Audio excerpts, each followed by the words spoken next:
Hello guys, good morning sa inyo and blessed day sa inyo ngayon. It's Monday, so dito ako sa shop ngayon. Thank you sa nagpadala ng shirt. Thank you very much po and appreciated. So from Visayas pa to, pinadala na ako ng mainam na shirt. Ganda oh, pogi oh. So dito tayo sa shop ngayon, nag-inventory kami ng mga item. Medyo na busy kami, hindi kami makapagbenta masyado kasi may mga pending orders kami. Yung mga client namin parang last 2 weeks ago pa. Pinagre-release lang namin this week. So, may bakal pa sa likod. Papagawa ko ng ano ba tawag dito? Ano? Division kasi yung mga gamit namin minsan nakakalat para nandito lang sa sa isang tabi. Yan. Medyo magulo. So, nag-inventory kami kasama ko ayan, Sup, Mark Yakis, mga fans mo. Mga fans po niya, yung mga inmate dyan, mga nasa city jail, yan po. Mark Yakis po, malapit na po dyan. Mag-inventory kami, tinutulungan niya ako mag-inventory. Tapos, dami namin nakuhang item. Kasi dati, sabi ko nga sa inyo, yung mga bumibili yung mga naka-Ford na units, makakabili kayong aftermarket parts sa labas.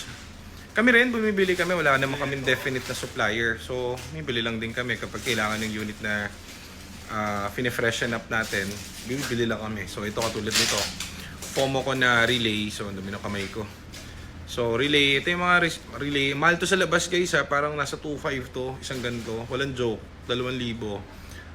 So ito, nag-i-stock na kami ng mga lagi naming binibili sa labas. Parang itong mga spark plug. Mga spark plug ng EcoSport and Fiesta. So, sa labas, nabibili namin yan. Kano pabili natin sa spark plug? Parang 500, 550, ano? Basta wala kasi kaming supplier din yan. So, kapag kailangan ng kunwaring tumating na unit dito ng kailangan niya kunwaring change oil, PMS, so kailangan niya bago spark plug, kailangan niya ng mga timing belt. So, bumibili lang din kami sa labas. Minsan sa Banawe, sa kung saan nag-outsource. Madali lang kasi bumili ng parts. Napakadali ng parts ng Ford, maniwala ka. Mura pa. So, ang ginawa na namin para mas lalong makamura, nag-outsource na kami directly dun sa mga supplier. So, ito kasi minsan, itong Motocraft na spark plug, minsan nakakabili kami, no joke, bibili kami doon, di ba? 500 isang spark plug. Minsan, meron talaga sablay. Siguro sa 10, merong isa o dalawa. Yung buong box talagang ayaw sumindi nung sasakyan, nung pinalitan namin spark plug. So, Japeki. Baga, sablay. Ewan ko, it's factory defect o kung ano man. So, ang ginawa namin, nag-outsource kami ng mga supplier abroad. Tinignan namin yung mga best na, kunwari yan, yung mga spark plug nila. Tapos, yung mga tinest namin dun sa mga unit natin, yan, yung mga unit natin, tinetest namin sarili. So, kunwari, mga relay na ganito, kung ano yung best, yung mga timing belt. Meron pa nga kami mga cup mga cup ng center wheel cup. So, para medyo mapamura at malesen yung namin, yung logistic, pati yung mga kung anik-anik dahil medyo mahal na eh. So, dahil ang daming bumibili, ang dami ring binubuong kotse. So, in-outsource na namin talaga directly dun sa supplier. Meron nga kami ditong ito. Head unit set. Pati nga yung head unit ng Ito, ito mismong CD. Ito na yung Tesla. Frame. Sige. Sige. Meron na tayo rito. Sa Lazada naman makakabili kayong ganito, pero depende kasi sa supplier eh.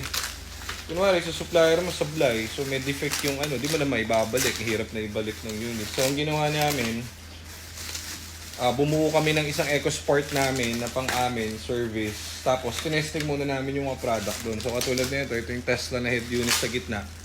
Sa EcoSports to. So at least dito, pwede nyo na rin ipakabit. So, ito meron kaming ganito, parang dumating na unit. Parang 5 unit pa lang yung dumating eh. So, di ko pa alam yung price na ito. Pero, alam ko ito yung pinaka top of the line na unit. Yung top of the line na specs. So, top of the line na specs itong pinili yung may car AirPlay, pati yung merong, ano ba tawag dun? AirPlay saka Android. O, parang Kompleto wiring lahat to. So, ito, plug and play. So, syempre, may iba kasi nagkakabit ng ganyan. Minsan nagre-request yung client, papahanap ng kung saan ipapakabit. Wala kaming masuggest kasi ang problem mo nga pag nag-check engine or may tinap silang kuryente, baka madisgrasya pa yung unit namin kapag sa labas pinakabitan. So, kahit pa paano nag-outsource kami ng onte, meron kami ditong onting stocks para if ever, dito nyo na lang din bilhin yung head unit nyo if mag-upgrade kayo ng unit para hindi namin isipin. Kasi meron kaming, siguro parang last year yata yun, bumili sa amin ng Fiesta. Hindi ko alam, out of nowhere, siguro syempre yung setup, dinala niya sa parang mekaniko, tapos pinalagyan niya ng alarm. Yung tutot, yung alarm third party. So hindi maalam yung yung nagkakabit ng alarm, na short yung yung alarm lang mismo yung ang tawag dito, latch lang ng pinto. Nag-short, nadikit yata niya yung wire, short yung ECU. So may mga ganun kaming case dati. So at least ito, ang tawag dito, kami na rin magkakabit. So mawawala na yung possibility ng mali yung wiring at everything out, mali yung pagtatap doon sa mga anik-anik niyan. So ito mga relay, meron kami kasi pag kailangan nung EcoSport na binibenta namin or yung Fiesta na kailangan namin, kailangan ng mga relay, FOMO ko. Mahal na ito sa labas, no joke. So at least marami kami stock kasi hindi po pwede yung tagpi-tagpi lang, kailangan palit lahat pag kailangan palit. So pati mga main bulb, spark light, everything, actuator, meron din tayo, mga caps, ano ba to, sensor, ano pa ba to, parang walang laman. So pagpapa-PMS kayo, meron na rin kami mga motorcraft na kung ano. So marami siya, so para medyo tipid-tipid din kami. Saka if ever man, may minsan kasing dumadating dito sa shop, nagpapa-PMS or nagpapa-check ng unit nila. So at least, hindi sila mapapamahal at hindi na kami mag-outsource sa labas. Kasi kakapagod kapag takbo kami ng takbo sa labas pag may kailangan yung client. So, yan. Nagawa na natin paraan. Ini-inventory na lang natin. So, silipin naman natin yung unit ng mga natapos kahapon. Tara, tutor ko kayo muna para di boring. So, ito yung kahapon charcoal na na-refresh at na-resurface yung engine. So, ginagawa namin, naka full tank yan, ubusin lang yan buong magdamag, maghapon, gabi, nakabukas lang yan. Then, minomonitor yung kanyang temperature. Yan. So, everything all goods dito sa unit na to. Pwede na to for release, pero ganyan kami pag nag-check ng unit. Ito test drive pa yan after na ito, mga 2 days pa. Nakabukas lang yung engine para lumapat yung sa makina niya, surface, sabi ni Kuya Edu, ang aming head mechanic. So test drive yan after, kapag babalik yan dito, kapag all goods, walang problem, walang leak, walang everything, edi pwede na natin i-release ulit kay sir itong unit.